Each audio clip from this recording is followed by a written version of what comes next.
today we're going to set these nest boxes up and really sort them out a little bit. I've already started, and what else we need to do in here is we're going to take these guys out, hand raise them up for the last week or so. They won't take long. Father, like I said in the other video, really struggling. So yeah, we're going to jump in, give him a hand. We're going to put him over in the flying loft for a little bit to have a little bit of a break. We might even see if we can, get him fluid and flying around the loft. He really liked it the other day when he was out. I think that he might need a bit of a stretch of his wings before we consider repairing him up again. And we just need to give these little guys the best chance possible. I want to give these lofts an absolute clean out. I want to make them spotless. So I want to pull everything out, clean all the cobwebs, clean all the poo, take all the food containers out, all that kind of stuff. The little babies we're going to put separate into my storage area so that they are not annoyed by anything, and we can utilize these 2 boxes for our new pairs. So everything's going to come out of here as well. We're going to give it a really good clean. Might look at changing a few things maybe. So all this stuff, we took all the pairs out of here in the last couple of days. I'm going to disinfect all these bowls and stuff as well, which really needs to happen. I've got a few other little latches here as well, bigger ones. We'll probably look at trying to install them on here. These little ones, they're okay, but we're not going to risk anything happening again.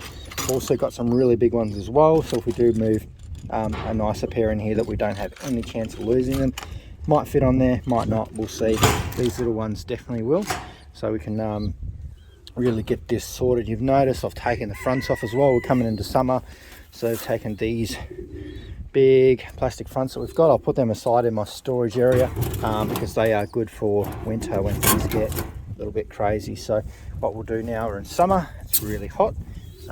It's getting there, we're not there yet, but yeah, the rain's mostly past, and we just need to give this a really good tidy up and get it ready for some more pairs. We're going to do a little bit of more mix and matching. So yeah, let's get into it. I'm going to give it a bit of a clean up, move those babies out, and yeah, we'll start getting some pairs going, which is exciting. You want to come with me? Come on. You want to sit there for a second? I might sort his dad out first. Come on, big fella. All the little young birds, just relaxing. It's really good. So I've got this big guy here. We're going to put him in here for now with the rest of the birds. A lot of these are his siblings, brothers, sisters, things like that. All the other reds are anyway, so he can sit in here for the time being. It's already got the attention of a male, but he is a male, so that's what I mean. These reds are just so mixed up. They don't know what they want. Look at them all coming down thinking he's a hen. You're definitely not a hen, guys, all right?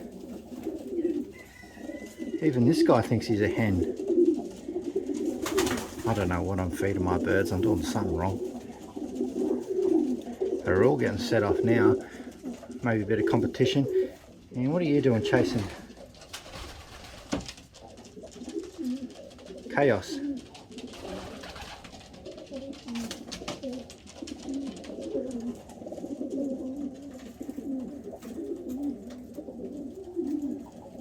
You know he's the same as you, right? That he's not a hen.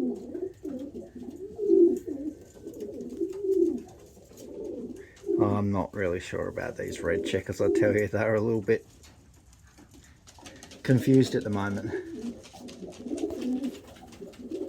Because I think this red checker here is a cockbird as well. And that one is paired up with that red checker here. Don't eat that, that's disgusting.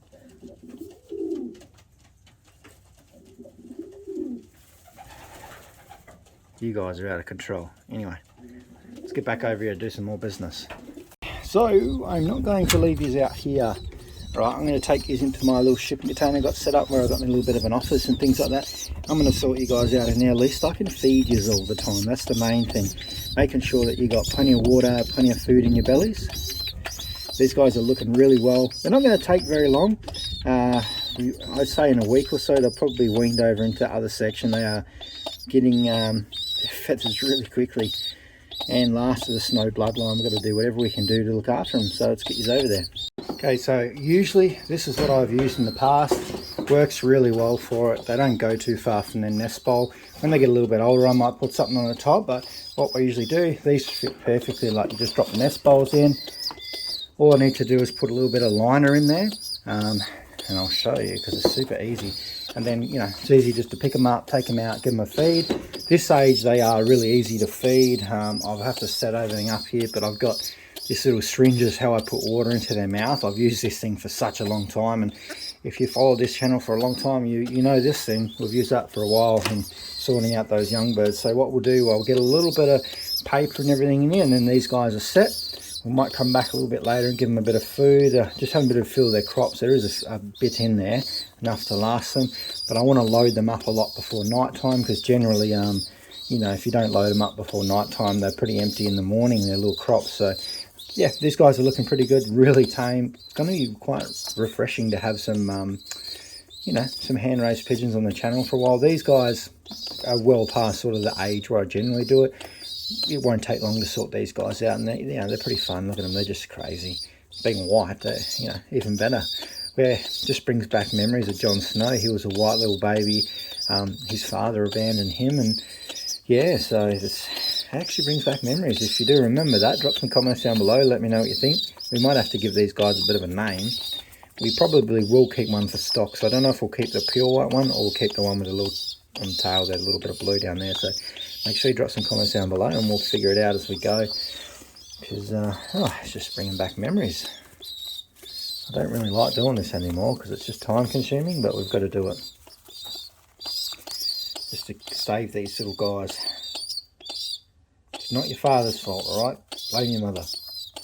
But I need to fix the locks better on that cage as well, so let me go do that. Okay, so before we put those locks on there, we'll just put yours in here, tidy that up a bit, and then if they poo, it's just going to go around the sides there. So they're going to be pretty happy in here, and I'll be able to come in and sort them out all the time quite easily, because I'm in now this container getting tools and bits and pieces all day. So I can just come in, give them a little syringe bit of water, a little bit of food, and just continually top them up through the day. It's pretty straightforward.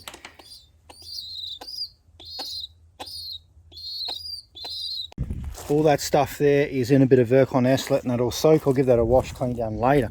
Let's have a look what we've done over here. So everything here is completely washed down. You'll see the soapy substance in there. That is Virkon S. That's what I use to disinfect everything. It's like really good. So you'll see it's looking pretty good. I've got a few cobwebs to go, but I'll give that a little bit of a spray later. So I'm going to let this sit for about, maybe 24 hours, so let it dry out. And another thing you'll see is double locks on both doors now, because these little ones here sort of got to, as the timber shrinks and grows and all that kind of, it gets a little bit wobbly and bent out of place. Probably, led to that reason. So now we've got double bangers on both of them. So hopefully that there will keep them pretty happy. We'll get some pairs in here soon. I'm going to let this sit for a day or two, completely dry out, and then we should be ready. They're completely disinfected, ready to go. So hopefully we can get some more pairs in here. All right, let's go back, check out the little babies, and then that'll be it. So these little guys are doing pretty well. We'll keep a bit of a progress up on these over the next few days. Just to refresh, this little thing, this is what I use to put water down their mouth. If you want to see more, I might do a separate video on how I actually hand raise babies from about 10 days old. Whenever they start going on seeds, I never ever touch them unless it's an emergency before that, because the milk is pretty important. And then all I do with the other stuff is probably have some peas and some bigger seeds in here, and then I just feed them and put some water in there. As long as you get enough in there, seeds and enough water, and you let it sit, you don't need to let the seeds soak. When adult birds feed their babies, generally they'll just go down, eat as much as they can, go drink some water, and then they go give it to the babies straight away. You can watch them do that in the loft. A lot of people think you've got to soften the seeds. No, just get as many seeds as you can in there and keep the water in the crop. Keep it always nice and, like a little slushy beanbag thing. And then they're going to be happy. Just don't let it go rock hard, because that is not good. Anyway, I'm going to catch you guys later.